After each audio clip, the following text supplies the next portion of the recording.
नमस्कार दोस्तों, आप लोगों को फिर से स्वागत है आपके अपने चैनल वन एग्ज़ाम डॉटिंग पर। मैं Veer Singh Rathore.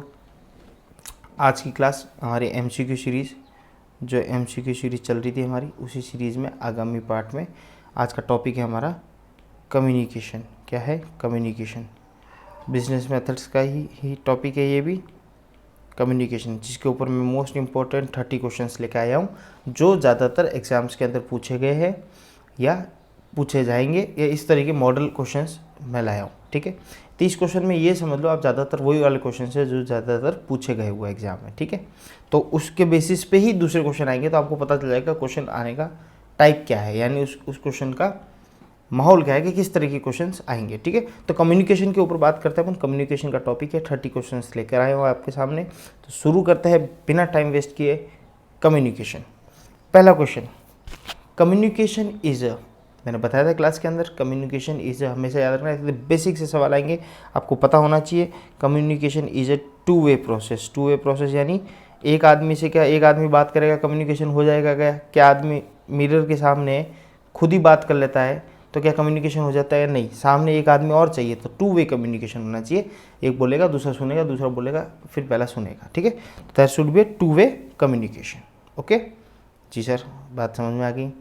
The term communis derived from, याद रखना है कम्युनिकेशन का जो कम्युनिश है, ये कम्युनिकेशन है, कम्युनिकेशन, इसका ये कम्युनिश है, ये वाला शब्द ये कहाँ से आया है? तो आपको हमेशा ऐसी चीज़ याद रखनी पड़ेगी, ये आया है लैटिन लैंग्वेज से, लैटिन वर्ड से। तो आपको ज़्यादातर वर्ड्स है वो लैटिन ग्रीक यहीं से आते हैं, तो लैटिन आपको याद रखना है। कम्युनिकेशन का जो कम्युनिश है वो लैटिन से आया है, ये याद रखने वाली बात है। ठीक है, चलो next. On the dash it is possible to get immediate feedback. किस में, कौन से कम्युनिकेशन के माध्यम में आपको इमीडिएट फीडबैक मिलता है? इमीडिएट यानी तत्काल प्रभाव से आपको फीडबैक मिलता है। फीडबैक मतलब उसकी प्रक्रिया तत्काल प्रभाव से होती है। ऐसे इमीडिएट फीडबैक का कौन सा मीडियम है कम्युनिकेशन का? तो आप सबको पता है, लेटर में आप भेजोगे, इमीडिएट आएगा क्या? जवाब नहीं आना सर। ईमेल में इमीडिएट आता है क्या? नहीं, उसके बाद पहुँचेगा, रीड करेगा। फैक्स में नहीं, तो बचा क्या? टेलीफोन। टेलीफोन में होता है टू वे कम्युनिकेशन में, आपने बात करी और अगले ने जवाब दिया। टू वे कम्युनिकेशन में कौन सा आंसर हो गया? टेलीफोन। ठीक है, टेलीफोन में इमीडिएट फीडबैक आता है। ऐसे इजी सवाल आएंगे कम्युनिकेशन के। आई होप 2-1 एमसीक्यू आएंगे कम्युनिकेशन के, तो 2 आएंगे तो बहुत इस तरीके से ईजी आएगा ना। मार्क्स गेनिंग वाला ये आपका है, क्या बोलते हैं, chapter. Next, communication is the dash of business. Business की कम्युनिकेशन क्या है? तो कम्युनिकेशन बिजनेस की रीढ़ की हड्डी है, ध्यान रखना। It is a backbone of business. It is a backbone of business. Business की क्या है? रीढ़ की हड्डी। Answer is backbone. Which of the following is not an element of communication with in the communication process cycle. जो communication की process cycle है, यानी एक सेंडर होगा, फिर वो मैसेज को एनकोड करेगा, फिर मैसेज माध्यम से उसके पास जाएगा, फिर वो एक तो मैसेज होगा, फिर उसके माध्यम होगा, मीडियम होगा, उससे जाएगा, फिर यहाँ पे ये डिकोड करेगा, फिर ये रिसीवर होगा, और फिर वो क्या देगा? फीडबैक। तो ये एक पूरा कम्युनिकेशन साइकिल है जो मैंने आपको पढ़ा रखा है कम्युनिकेशन चैप्टर के अंदर। तो ये बोलता है इनमें से कौन सा नहीं है, इस साइकिल का हिस्सा नहीं है? क्या चैनल इस टाइम का हिस्सा है? बिल्कुल है। मीडियम, माध्यम, चैनल तो है ही है। और क्या? रिसीवर बिल्कुल है सर, रिसीवर। सेंडर बिल्कुल है सर, सेंडर। तो बचा कौन? टाइम। टाइम इसका हिस्सा नहीं होता है। किसी कम्युनिकेशन प्रोसेस में टाइम ज़्यादा लग सकता है, कम लग सकता है। टाइम कम्युनिकेशन प्रोसेस का हिस्सा नहीं होता। आपने को पूछा क्या है, कौन सा नहीं है, तो इसलिए आपको कम्युनिकेशन साइकिल याद रखनी होगी। ठीक है, next, which of this is external sounds present in the channel of communication. Communication channel, जो कम्युनिकेशन का चैनल है, कम्युनिकेशन का माध्यम है, उसमें बाहरी जो साउंड है, एक्सटर्नल जो साउंड है, वो क्या रिप्रेजेंट करता है? यानी इनमें से कौन सी वो साउंड है जो बाहरी साउंड होगी? ठीक है, बाहरी साउंड का मतलब हो गया कि भाई बाहर से आने वाली साउंड, यानी बाहर से। अब देखो, सिमेटिक प्रॉब्लम्स होती है, यानी अंदर ही, मतलब दो आदमी बात कर रहे हैं, उनकी खुद की प्रॉब्लम होती है सिमेटिक प्रॉब्लम, बाहर से कोई आदमी उसमें डिस्टर्ब नहीं करता। कल्चरल बैरियर्स, ये भी इंटरनल पार्टी है। ओवर कम्युनिकेशन, ज़्यादा बात कर ली, ज़्यादा बात हो गया, ये भी आपस में, यानी दो बंदे हैं, इन दो बंदों को आपस में ये प्रॉब्लम जो है ना, बात करते समय, कम्युनिकेशन करते समय आपसी प्रॉब्लम है यानी इंटरनल प्रॉब्लम है, वो इंटरनल प्रॉब्लम है, इंटरनल साउंड होती है वो ये 3 प्रकार की तो आपके सामने है। यानी कोई भी कमी होगी तो इन दोनों के बीच में होगी, पर्सनल होगी।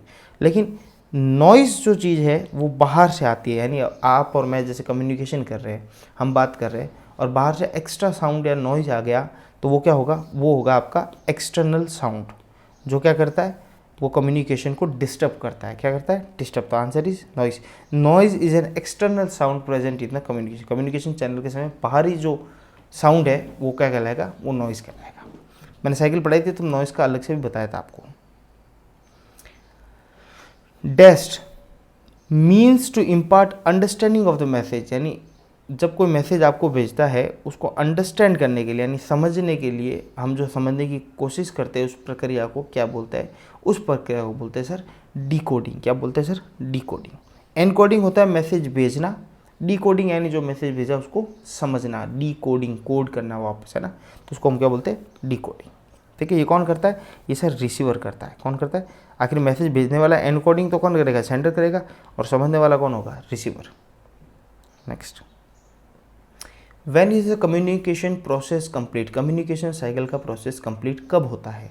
कम्युनिकेशन साइकिल का प्रोसेस कंप्लीट होता है जब सेंडर मैसेज भेज देता है तब नहीं सर, तब तो शुरू होता है। जब मैसेज एंटर हो जाता है चैनल में नहीं, वो तो एक प्रोसेस का हिस्सा है, चलता रहता है। जब मैसेज चैनल को छोड़ देता है यानी रिसीवर के पास पहुंच जाता है, क्या कम्युनिकेशन वहीं खत्म हो जाता है? नहीं, कम्युनिकेशन वहाँ पे भी खत्म होता है। कम्युनिकेशन खत्म होता है जब रिसीवर इसको अंडरस्टैंड कर लेता है, यानी रिसीवर इसको डिकोड कर लेता है, रिसीवर इसको समझ जाता है, तब जाकर आपका कम्युनिकेशन पूरा होता है। तो when receiver encode the message या अंडरस्टैंड द मैसेज, मैसेज को समझ जाता है, तब आपकी कम्युनिकेशन प्रोसेस साइकिल कंप्लीट हो जाती है। Dash is the first enemy of communication. मैंने बताया था कम्युनिकेशन का सबसे पहला दुश्मनी कौन है? वो है नॉइज़। यानी अगर नॉइज़ आएगी, बार बार परेशानी करेगी, तो मतलब आपको बात सुनाई नहीं, फ़ोन पे करते हैं ना, बहुत सारी आवाज़ आ रही है तो डिस्टर्बेंस हो रहा है, तो जो कहना चाह रहा है वो मतलब आप समझ ही नहीं पाओगे। जब समझ नहीं पाओगे तो आगे बात बढ़ ही नहीं पाएगी। ठीक है, यानी कम्युनिकेशन पूरा होगा ही नहीं। ये मैं जल्दी उठ गया इस चक्कर में। चलो, what is the international exchange of information brought about by production and perceptions? कहने का मतलब ये हुआ कि what is the international exchange. International exchange का मतलब हुआ, sorry I am sorry, intentional exchange है। इंटरनेशनल क्या? इंटेंशनल मतलब जानबूझकर की गई। What is the intentional exchange, यानी जानबूझ के कोई चीज़ एक्सचेंज ऑफ इंफॉर्मेशन। इंटेंशनल जानबूझ के इंफॉर्मेशन का एक्सचेंज करना। Brought about productions and perceptions संबंध उत्पादन और धारणा के द्वारा सूचना का जानबूझकर आदान प्रदान क्या होता है? आदान प्रदान क्या होता है?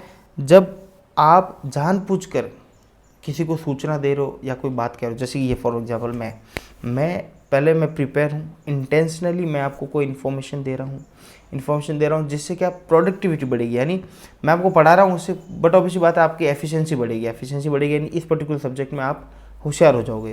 तो इस तरीके की जो इन्फॉर्मेशन होती है, जो एक्सचेंज की जाती है, मेरे पास जो नॉलेज है वो मैं आपको दे रहा हूँ, ये जानबूझ के जो नॉलेज देने को कहा जाता है, इस प्रोसेस को क्या कहा जाता है? इसको कहा जाता है स्पीच। क्या कहा जाता है? इसको कहा जाता है स्पीच, जो मैं आपको दे रहा हूँ। यानी मैं आपको स्पीच दे रहा हूँ, जो भी पॉलिटिशियन होते हैं, नेता है, वो भी स्पीच देते हैं, वो क्या करते हैं? इन्फॉर्मेशन को जानबूझ के अपने जो फॉलोवर्स हैं उनके पास पहुँचाते हैं, ताकि प्रोडक्टिविटी यानी उनके दिमाग में बातें बैठे और वो सोचने के लिए मजबूर हो। तो इसको बोलते हैं इंटेंशनल एक्सचेंज ऑफ इन्फॉर्मेशन। ठीक है, उसको बोलते हैं स्पीच। क्या बोलते हैं? स्पीच, याद रखना। All communications event have a, her communication event का क्या होता है? स्टार्ट और एंड तो होता ही होता है। स्टार्ट और एंड तो होता है, सोर्स होता है। क्या होता है? सोर्स। आज की क्लास मुझे लग रहा है उबासियों से निकलेगी, मेरे को आ रही नींद बड़े ऐसी, पर मैं आपको आंखें ऐसे फाड़ के पढ़ा रहा हूँ। तो क्या है? All communication event has a source. Her communication event का क्या है होना चाहिए? सोर्स होता ही होता है। सोर्स से ही कम्युनिकेशन निकलता है। जिस सोर्स आप कम्युनिकेशन कोई बोलेगा तो उसका सोर्स तो होगा। मैं आपको बोल रहा हूँ यानी मैं सोर्स हूँ आपका, मैं आपको समझा रहा हूँ, तो ये अगर आप कहीं बुक पढ़ोगे तो बुक आपकी सोर्स है। तो हर इन्फॉर्मेशन, हर कम्युनिकेशन का एक सोर्स होता है। कम्युनिकेशन का भी और इन्फॉर्मेशन का भी सोर्स होता ही होता है। Next, at each stage in the process of communication, communication की पूरे प्रक्रिया में, प्रोसेस में, हर स्टेज पे there is a possibility of interference which may hinder the process. ऐसी कई प्रकार की पॉसिबिलिटी है कि इंटरफ्रेंस होंगे। इंटरफ्रेंस यानी आपको क्या बोलते हैं हिंदी में बोले तो हस्तक्षेप होते हैं ना, जो आपको बीच में इंटरफ्रेंस करेंगे, आपको प्रॉब्लम देगी, जो क्या करेगा, जो आपके पूरे प्रोसेस को प्रभावित करेगा। सच इंटरफ्रेंस, वो हस्तक्षेप, उनको क्या बोला जाता है, इज़ नोन एज बैरियर्स। उनको क्या बोला जाता है, बैरियर्स। यानी सिंपल सी बात समझो, कम्युनिकेशन प्रोसेस के अंदर तकलीफ़ें आएगी, प्रॉब्लम आएगी, और उन प्रॉब्लम और तकलीफ़ों को कहा जाता है कम्युनिकेशन बैरियर्स, कम्युनिकेशन की परेशानियाँ, कम्युनिकेशन की परेशानियाँ, उनको बोला जाता है कम्युनिकेशन बैरियर्स। ठीक है। 13 what is the complex system of structure message. जो स्ट्रक्चर मैसेज है उसका कॉम्प्लेक्स सिस्टम क्या है। स्ट्रक्चर मैसेज का हमें समझना, तुम स्ट्रक्चर्ड मैसेज यानी जो पहले से क्या हो, हर तरीके से स्ट्रक्चर्ड कर रखा हो। स्ट्रक्चर यानी उसकी रूपरेखा तय हो, जिसकी रूपरेखा तैयार हो।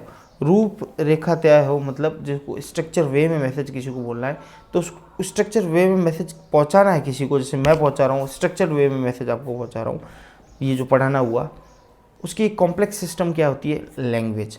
अगर मेरी लैंग्वेज आपको समझ में नहीं आई तो मेरा मैसेज, स्ट्रक्चर मैसेज कोई काम का नहीं हुआ।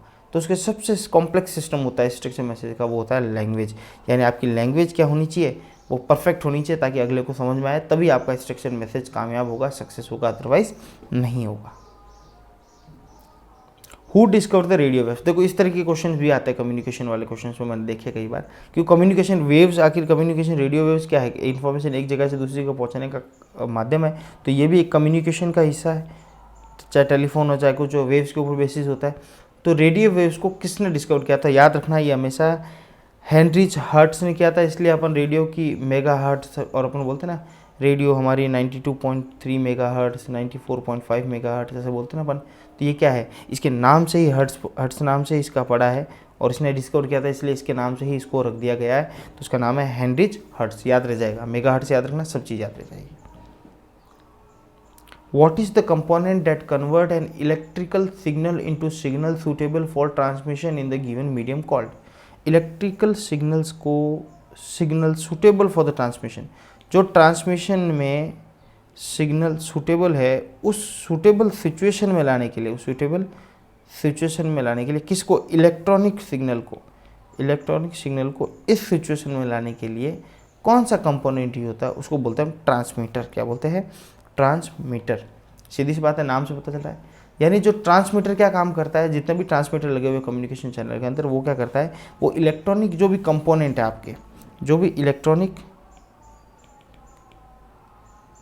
कंपोनेंट्स है, उनको क्या करता है, कन्वर्ट्स करता है। कन्वर्ट किस में करता है, इलेक्ट्रिक सिग्नल में। पहले बात हो, electrical signal into electronic compound क्या देगा, इलेक्ट्रिक सिग्नल देगा, और उसको कन्वर्ट किस में कर देगा, कन्वर्ट कर देगा इनटू किस में, जो भी आपका सूटेबल कम्युनिकेशन सिग्नल्स होगा, suitable communication signal for medium. जैसे कि अगर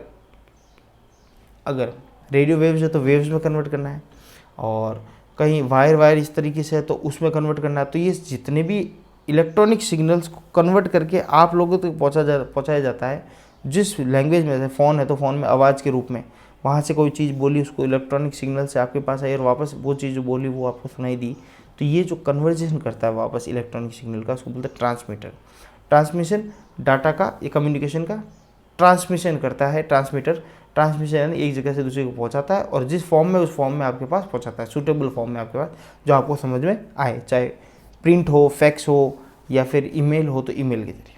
ठीक है, इसको बोलता है ट्रांसमीटर। ट्रांसमीटर क्या हो सकता है, ट्रांसमीटर आपका वायर हो सकता है, बाय वायर के थ्रू हो सकता है, स्पेस हो सकता है, स्पेस यानी हवा में, स्पेस में भी हो सकता है ट्रांसमीटर, या वाटर, पानी के अंदर, सी जो अपना देख रहे हो, ये जियो के जितने भी नेटवर्क जो भी है अपने पास डाटा पहुँचते हैं, 2G 3G, ये सब क्या है, ये अंडर वाटर सी से पहुँच रहे। लैंड हो, ज़मीन में भी कई बार केबल्स डाले जाते हैं, ये ट्रांसमीटर कहीं पे भी हो सकते हैं। ठीक है, इन्हें बोलता है ट्रांसमीटर, जो क्या करता है, इलेक्ट्रॉनिक सिग्नल को आपके सूटेबल मीडियम में जो है उसमें ट्रांसमिट कर लेता है, उसको बोलता है ट्रांसमीटर।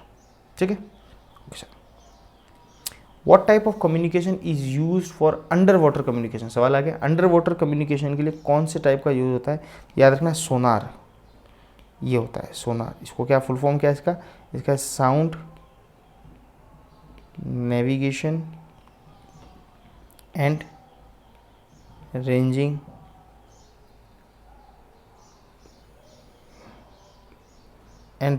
साउंड्स कह दो, ठीक है, या इसको एंड रेंजिंग कह दो। साउंड नेविगेशन एंड रेंजिंग करने का मतलब है जो पानी अंडर वाटर में, जो भी मैंने बताया 4G 4G इसके अंडर वाटरिंग फाइबर निकाला है, ये साउंड नेविगेशन एंड रेंजिंग पे काम करता है। ये वेव्स छोड़ता है, साउंड वाले वेव्स छोड़ता है, ठीक है। ये क्या करता है? नेविगेट करते हैं साउंड, और जहाँ तक आपका नेट पहुँचाना वहाँ तक नेट पहुँचाया जाता है, जो भी ट्रांसमिशन करना है, जो भी माध्यम है वहाँ तक पहुँचाया जाता है। ये क्या करता है? ये इन्फॉर्मेशन को ट्रांसमिशन करता है, एक जगह से दूसरी जगह भेजता है। किसके द्वारा? Through waves. वेव्स जो होती है, वेव्स पानी की वेव्स देखी होगी, धारा है वेव्स की, ऐसे ऐसे निकलती है ना वेव्स की धारा, ये ऐसे पानी की ऐसे वेव्स छोड़ती है। वेव्स छोड़ने से क्या होता है? आपने देखा होगा मकड़ियाँ और ये सब, ये जो आपस में बात करती है, मक्खियाँ और ये सब वेव्स के थ्रू बात करती है, एक दूसरे को सिग्नल छोड़ती है। तो यही अपने ट्रांसमिशन में लगाया। तो इन्फॉर्मेशन ट्रांसमिशन क्या करते हैं? वेव्स से छोड़ती है। क्योंकि आपको पता है पानी में से रेडियो वेव्स भी तो यूज़ कर सकते हैं हम पानी के अंदर। याद रखना, रेडियो कम्युनिकेशन जो है ना, वो पानी में यूज़ नहीं आती, can not use in water. वो हवा में, ओनली एयर में यूज होती है। इसलिए नहीं तो दिल्ली का रेडियो हम भी सुन सकते थे, लेकिन दिल्ली का रेडियो दिल्ली वाले सुनते हैं। जैसे हर इलाके का रेडियो उस एरिया तक ही रहता है। क्यों?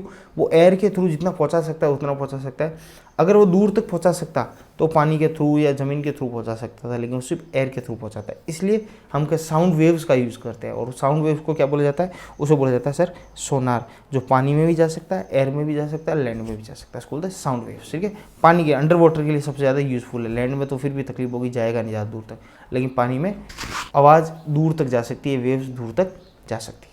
याद रखना, अंडर वाटर कम्युनिकेशन का यूज होता है sonar, sound navigation and ranging system कह दो इसको। ओके, ठीक है sir. Next, earth be considered as a communication medium. जो हमारा पृथ्वी है वो कम्युनिकेशन मीडियम के रूप में यूज़ किया जा सकता है। बिल्कुल ट्रू है, बिल्कुल सही बात है। अर्थ तो कम्युनिकेशन के लिए किया जाता है सर, लैंड के थ्रू हम सारा कम्युनिकेशन करते ही है। तो अपन कह सकते हैं इट क्यों किया जाता है कि it can carry low frequency, it can carry low frequency sound waves. कई बार लो फ्रिक्वेंसी साउंड वेव्स भी आपको कैरी, मतलब लो फ्रिक्वेंसी साउंड वेव्स होती है ना, वो अर्थ यानी पृथ्वी में ही, लैंड में ही हम क्या कर सकते हैं, उसको आगे तक भेज सकते हैं। तो ये क्या होता है? Conduct electricity. आखिर तो लाइट वाइट जितनी भी है ये सब ट्रांसमिशन बाय लैंड से होता है। आपने देखा होंगे टेलीफोन वायर्स भी लैंड से ही बिछाए हुए होते हैं, ठीक है। सबसे ज़्यादा यूज़ अगर एग्जांपल बोल दो, submarines use earth as communication. इसका छोटा सा एग्जांपल बताता हूँ मैं एक। आपने देखा होगा, मतलब कहीं दूर, कहीं जैसे कि कोई बम ब्लास्टिंग हो रही है या किसी तरह की कोई डिस्ट्रक्शन हो रहा है या बड़ी आवाज़ आ रही है, आप ज़मीन पे कान लगा के सुनते, बचपन में सुनते थे, हम तो सुनते थे, कान लगा के सुनोगे ना तो आपको आवाज़ आएगी। जैसे वो बहुत छोटी छोटी फ्रिक्वेंसी आएगी कि भाई कहीं कोई आ रहा है, या कोई जैसे हाथी चल रहा है तो उसकी दम दम की आवाज़, या कहीं कोई काम चल रहा है, दूर, बहुत दूर है, मतलब 5-7 किलोमीटर है, और दूसरा डिस्ट्रक्शन नहीं है, नॉइज़ डिस्ट्रक्शन नहीं है, और एकदम शांति जगह है, तो जैसे जंगलों में इस तरीके से, तो पता चल जाता है कि भाई इतने दूर से कौन आ रहा है। तो वो साउंड कैसे होती है? ज़मीन से साउंड लो फ्रिक्वेंसी, बहुत लो फ्रिक्वेंसी साउंड आती है, लेकिन वो आती है। तो उससे क्या कम्युनिकेशन पता चल गया कि वहाँ की साउंड अपने को यहाँ मिल गई, यानी 10 किलोमीटर दायरे में साउंड मिल गई। वो किस लिए मिल गई कि कान से जब आपने ज़मीन में सुना तो आपको मिल गई। क्यों? क्योंकि वो सेम टेक्निक यूज़ करती है, सबमरीन यूज़ करती है। सबमरीन कम्युनिकेशन के लिए क्या करती है? वेव छोड़ती है, साउंड छोड़ती है, ताकि आगे जो शिप हो या किसी तरीके से ऑन लैंड अगर उनका हेडक्वार्टर हो तो वहाँ तक इन्फॉर्मेशन पहुँच जाती है, वहाँ तक कम्युनिकेशन ट्रांसमीटर होता है उनके पास। इसी कम्युनिकेशन, इसी लाइन को वो ट्रांसमिट करके कोड होता है इनके पास, तो कोड से ही पता कर लेते हैं कि भैया क्या कहना चाह रहे हैं, राइट। तो ये क्या है? अर्थ जो हमारी पृथ्वी है, जो ज़मीन है, वो as a communication medium use हो सकती है। ये है यस, इसका आंसर है true. Transforming thoughts, ideas and messages into verbal and non verbal sign is refer to. जब हमारे थॉट्स है, हमारे आइडिया है, हमारे मैसेज है, हमारी सोच है, हमारे सिद्धांत है, हमारे आइडियाज़ है, हमारी मैसेज है हमारा कोई, ठीक है, वो हम वर्बल या नॉन वर्बल, वर्बल यानी बोल के, नॉन वर्बल यानी इशारों में, साइन में, जब इसको ट्रांसफॉर्मिंग यानी इसको जब हम किसी को देते हैं या किसी की तरफ इसको ट्रांसफॉर्म करते हैं तो इसको क्या बोला जाता है? इसे बोला जाता है सर एनकोडिंग। क्या बोला जाता है? एनकोडिंग। डिकोडिंग मैंने बता दिया था। एनकोडिंग का मतलब हुआ कि हम क्या कर रहे हैं, हमारे मैसेज को, जो भी हमारा मैसेज है या जो भी हमारा आइडिया है या जो भी हमारा थॉट्स है, उसको क्या कर रहे हैं हम, उसको हम अगले को चाहे तो वर्बल फॉर्म में भी कर सकते हैं या नॉन वर्बल, जैसा भी मीडियम है, उसको हम क्या कर रहे हैं, उसको आगे ट्रांसफॉर्म कर रहे हैं, इसको बोलते हैं एनकोडिंग करना। और अगला जब उसको समझ आएगा तो उसको क्या बोलते हैं हम, डिकोडिंग करना। क्या बोलते हैं? Decoding. Okay. Communication that take place between the members of an organisation within itself is, जब संगठन के अंदर के मेंबर आपस में कम्युनिकेशन करते हैं तो उन्हें क्या बोला जाता है? सर सीधी सी बात है, इंटरनल कम्युनिकेशन। क्या बोला जाता है? Internal communication. आपस में कर रहे तो इंटरनल। कम्युनिकेशन बिटवीन दो पर्सन के बीच में कम्युनिकेशन को क्या बोला जाता है? इंटरपर्सनल बोला जाता है। क्या बोला जाता है? Interpersonal communication. जब दो जने आपस में कम्युनिकेशन कर रहे हैं तो पर्सनल हो गया, इंटरपर्सनल आपस में, और बाहर लोगों से कम्युनिकेशन कर रहे हैं तो उसको बोलता है इंट्रापर्सनल। ठीक है। Communication with in one self, खुद से ही बात कर रहा है तो ये मैंने थोड़ा उल्टा बोल दिया। इंटरपर्सनल यानी बिटवीन दो लोगों के बीच में बात हो रही है तो इंटरपर्सनल, और जब अकेला खुद से बात कर रहा है, बाहर होने पे तो एक्सटर्नल होता है, और खुद से ही बात कर रहा है, अकेला बंदा सिर्फ कांच में देखिए खुद से बात कर रहा है तो उसे बोला जाता है इंट्रापर्सनल, यानी खुद से बातें करना। पागलों की निशानी, इसको बोलता है इंट्रापर्सनल। हर कोई करता है, आपस में करते हैं ये बात, अपने आप से, मैं भी करता हूँ। तो खुद से बातें करना intrapersonal with one self, communication with one self. याद रखना, दोनों टर्म याद रखना, इंटरपर्सनल इंटरपर्सनल। पक्का क्वेश्चन मुझे लगता है कि इसमें से कोई एक इस टाइप का कुछ आएगा, पक्का। तो ये कोई पेपर तो मेरे पास है नहीं, लेकिन मैं बता रहा हूँ इंट्रापर्सनल इंटरपर्सनल दोनों याद रखना। ठीक है।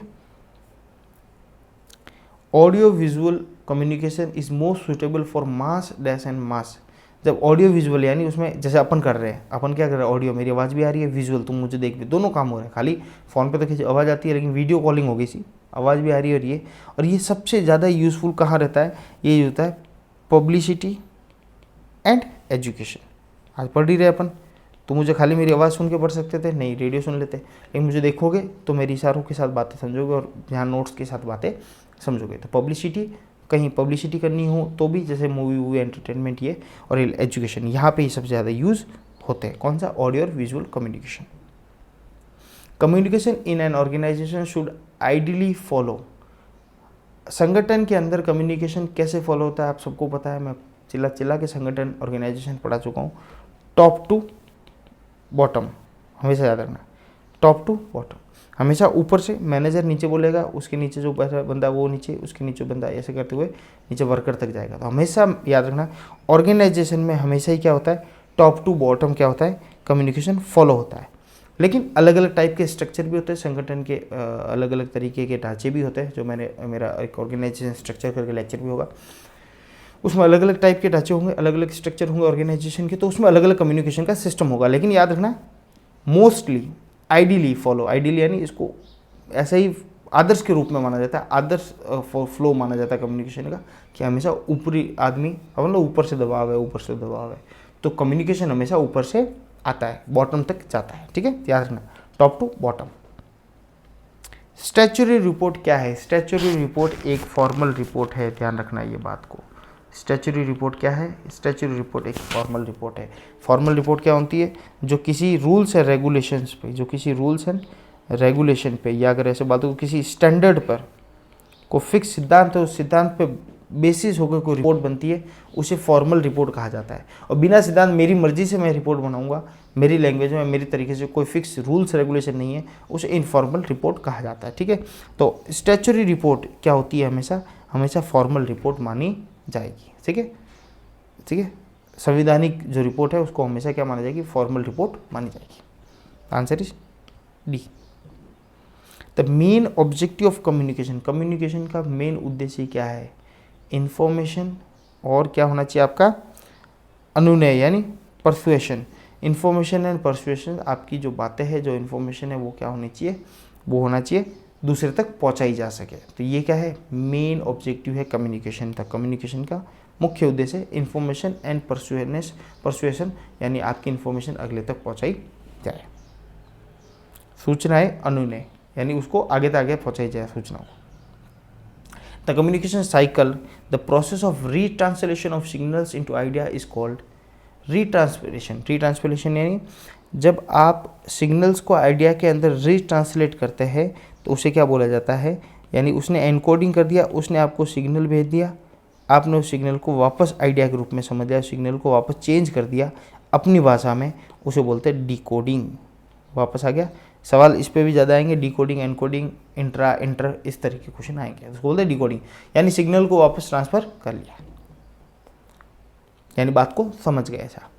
अब dress code is an example. कभी कहीं जाते हैं ना अपन बोले आज के ड्रेस कोड क्या है, आज ये सब येलो पहन के आएंगे, पिंक पहन के आएंगे, यार आज सब सफारी पहन के आएंगे, सूट पहन के आएंगे, इस तरीके से। तो ये ड्रेस कोड क्या है, it is example of communication. सारे कम्युनिकेशन, हल्दी का पहन के आएंगे, सब पीला पहन के आएंगे, तो आज क्या हल्दी फंक्शन है। तो ये क्या है, ये एक नॉन वर्बल, ये क्या है, एक नॉन वर्बल कम्युनिकेशन का एग्जाम्पल है। नॉन वर्बल कम्युनिकेशन का एग्जाम्पल है कि ड्रेस कोड यानी बोलने की जरूरत नहीं, आज हल्दी का फंक्शन ही है, और सब ऐसे जिगजैग हो गए, मतलब आज डीजे नाइट है, संगीत है, इस तरीके का। ठीक है, तो ये क्या नॉन वर्बल कम्युनिकेशन के अंदर आता है।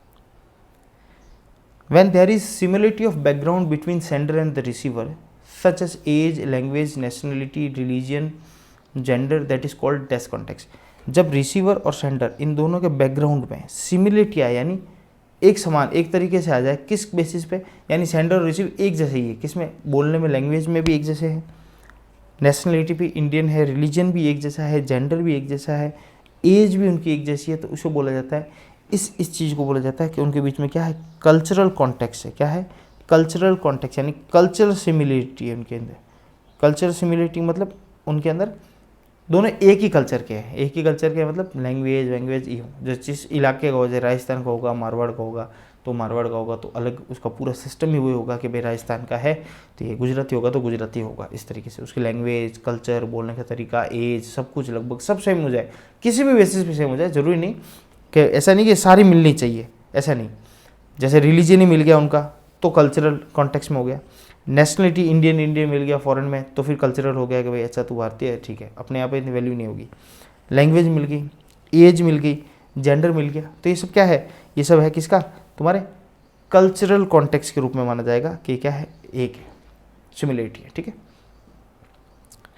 Letter, email, telephone are example of. किसी को लेटर कर दिया, किसी को ईमेल कर दिया, टेलीफोन कर दिया, ये सब किसके एग्जाम्पल है, ये सब एग्जाम्पल है चैनल के। किसके, ये सब क्या है, चैनल मीडियम है जिसके थ्रू आप अपना मैसेज या कम्युनिकेशन पूरा करना चाहते हो, उसको बोला जाता है चैनल। और चैनल लेटर हो गया, ईमेल हो गया, टेलीफोन हो गया, ये सब क्या है, ये चैनल का हिस्सा है, एग्जाम्पल ऑफ चैनल। ठीक है, unclarified assumption in communication can lead to. जब कम्युनिकेशन कर रहे हैं, जब किसी से हम बात हो रही है, किसी के साथ सूचना का ट्रांसमिशन हो रहा है, ठीक है, उस समय अनक्लैरिफाइड एजम्पशंस, यानी अपनी तरफ से बात मान ली कि भाई हाँ उसने बोला होगा, ये अनक्लैरिफाई नहीं किया आपने कि उसने ये बात बोला कि नहीं बोला, तो इससे क्या होगा, इससे होगा आपका कन्फ्यूजन और मिसअंडरस्टैंडिंग। क्या होगा, कन्फ्यूजन और मिसअंडरस्टैंडिंग। और हमेशा याद रखना, इस दुनिया की, इस पूरे दुनिया की, इस पूरे वर्ल्ड की प्रॉब्लम ही यही थी आज से आज तक, चाहे वर्ल्ड वॉर फर्स्ट हुआ हो, सेकंड हुआ हो, थर्ड की कगार पे हो, कोल्ड वॉर हुआ हो, जितने भी अभी भी चल रहा है, रशिया यूक्रेन का, ठीक है, इंडिया का हुआ हो, या फैमिली डिस्प्यूट्स है, जितनी भी वर्ल्ड में फैमिली डिस्प्यूट्स है, मोस्टली 80%, 20% जेन्युइन भी होती है, यहाँ पे भी 80% है। ये क्या कारण है, ये कारण इसी वजह से है कि अनक्लैरिफाइड एजम्पशंस ले लेते हैं, आपस में मिसअंडरस्टैंडिंग हो जाती है, कम्युनिकेशन सही तरीके से नहीं कर पाते। अगर सब कुछ सही तरीके से बातचीत हो, कम्युनिकेट हो और क्लैरिफाई हो हर बात के ऊपर, एक दूसरे के ऊपर, एक दूसरे, तो उनके बीच में कन्फ्यूजन नहीं होगा। और जब कन्फ्यूजन नहीं होगा तो मिसअंडरस्टैंडिंग नहीं होगी, और मिसअंडरस्टैंडिंग होती तो कॉन्फ्लिक्ट होगा ही नहीं। जब कॉन्फ्लिक्ट होगा ही नहीं तो लड़ाई होने की संभावना ही खत्म हो जाती है। मोस्टली 80% में दुनिया में जितने भी लड़ाई हुए हैं, चाहे फैमिली डिस्प्यूट हुआ 80%, वो सब इसी कारण है कि आपस में कोई बात नहीं करता, कम्युनिकेट नहीं करता, और इस वजह से मिसअंडरस्टैंडिंग हो जाती है क्रिएट। और जब मिसअंडरस्टैंडिंग क्रिएट हो जाती है, कन्फ्यूजन क्रिएट हो जाता है, और वहाँ पे स्टार्ट हो जाता है कन्फ्लिक्ट्स मतलब लड़ाया और इस तरीके से एक दूसरे से नोक झोंक, राइट। तो ये क्या है, अनक्लैरिफाइड एजम्पशन जब ले कम्युनिकेशन में लिया जाता है तो क्या होता है, कन्फ्यूजन होता है और मिसअंडरस्टैंडिंग होती है, ठीक है। तो यहाँ पे कम्युनिकेशन के 30 क्वेश्चन अपने पूरे कर लिए हैं। आई होप ये 30 क्वेश्चन बहुत ईजी थे, इसलिए मैंने थोड़ा सा लेमन में करवाया इसको, बहुत ज़्यादा ईजी थे। ये सारे क्वेश्चन मैंने कर लिए हैं, मोस्ट इंपॉर्टेंट क्वेश्चन है। इस तरीके के क्वेश्चन ही आने वाले कम्युनिकेशन से, मुश्किल से 2-1 क्वेश्चन आएंगे इसके से, लेकिन दोनों क्वेश्चन इतने ईजी आएंगे, इतने ईजी अच्छा आएंगे कि आप इसको आराम से कर सकते हो, ठीक है। चलो तो आज की क्लास को यहीं ख़त्म करते हैं। लाइक और कमेंट, सब्सक्राइब, शेयर ये सब करते रहिएगा, बार बार बोलने की आवश्यकता नहीं है, आप लोग करते ही है, उसमें भी नकार नहीं सकता मैं, ठीक है। फिर मिलते हैं नेक्स्ट वीडियो, नेक्स्ट किसी MCQ सीरीज़ में। लगभग बिजनेस मेथड की काफ़ी कुछ मैंने MCQ सीरीज़ करवा दी है, अब एक आध कुछ और होगी तो मैं करवा दूंगा, ठीक है। क्यों बाकी ज़्यादा थ्योरी पोर्शन में उनकी MCQ सीरीज निकलती है, सवाल आएगा इक्का दुक्का एक निकल के आएगा, तो उसके लिए 30 क्वेश्चन ना तो कभी पूछे गए ना कुछ ऐसा, लेकिन कोशिश करूंगा मैं आपको और कुछ प्रैक्टिस के लिए देने की कोशिश करूंगा, ठीक है। चलो बहुत बहुत धन्यवाद, मिलते हैं नेक्स्ट क्लास नेक्स्ट वीडियो के साथ।